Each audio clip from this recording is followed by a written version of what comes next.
כולם זרות, אני אוהבת אתכם. לירי, חיים שלי!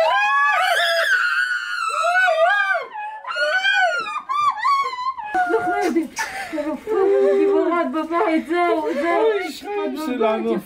ליריאל בג נאמבר 1! חיים שלי. וואו, אז לא השתנה. אני גם כל היום. אוי, חיים שלי. אני אוהבת אתכם, כל אזרחי מדינת ישראל שתמכו במשפחות שלנו ועטפו אותם, ולכל חיילי צה"ל שעשו הכל בשבילנו. שיהיה לכם תודה רבה, אני אוהבת אתכם. תודה, אני רוצה חיבוד גם ממך.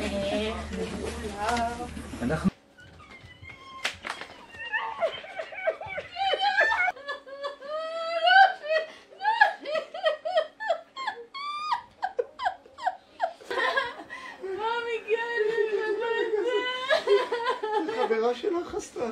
באמת צה"ל, אמא לביאה. אמא לביאה.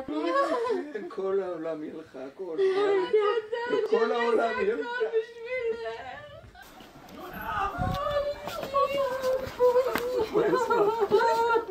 אמן, אמן, אמן, את חזרת, מתוקה שלנו, את חזרת, כביסה שמחכה לך.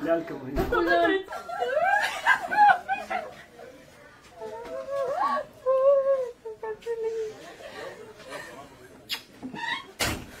שמור עלייך, הכל יהיה בסדר.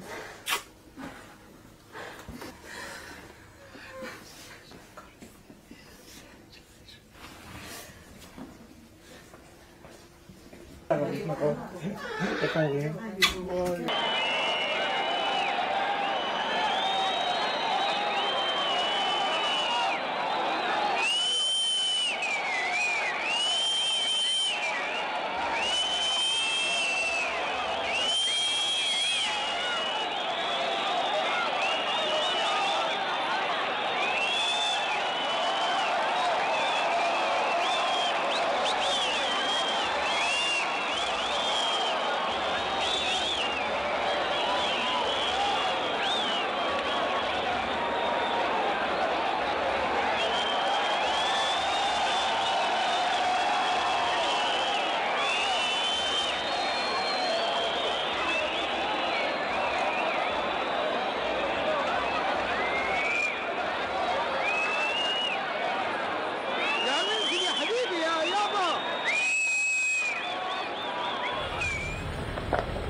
כמה הן מוכנות להיחשף לציבור? הן מנופפות מהחלונות, צריך להגיד, זה פשוט... תפילה לא מפסיקה להתרגש.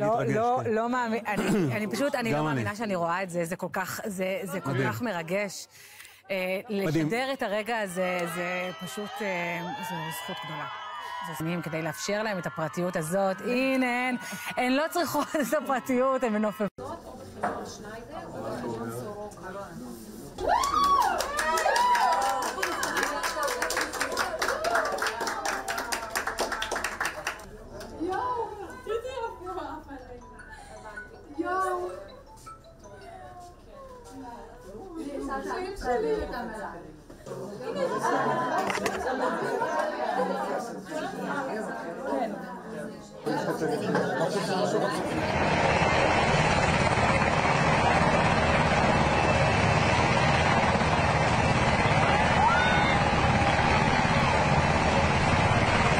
כולנו ביחד. אושר גדול. Today As part of these ongoing efforts, we welcomed home 4 more Israeli hostages after 477 days in Hamas captivity. Liri Elbag, age 19, Naama Levi, age 20, Karina Arayev, age 20, Daniela Gilboa, age 20, 4 IDF soldiers who were all abducted by Hamas from Nahal Oz on October 7th, 2023. Today, we salute and embrace them and their families as they reunite just now after so long. We cannot and will not forget the 90 hostages, including women, children, and elderly men, still remain in brutal conditions in Hamas captivity. Hamas failed to meet its obligations to first release Israeli female civilian hostages as part of the agreement.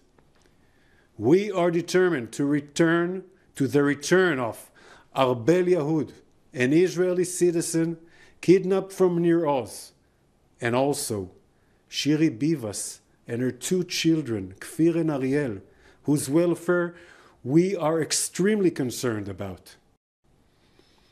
We appreciate and thank the efforts of all international mediators, United States, Qatar, and Egypt, and we expect them to make sure Hamas stands in accordance with the agreement. IDF troops will continue to be deployed and operate and to do everything to protect the citizens of Israel. Our mission is not over until every single hostage comes home.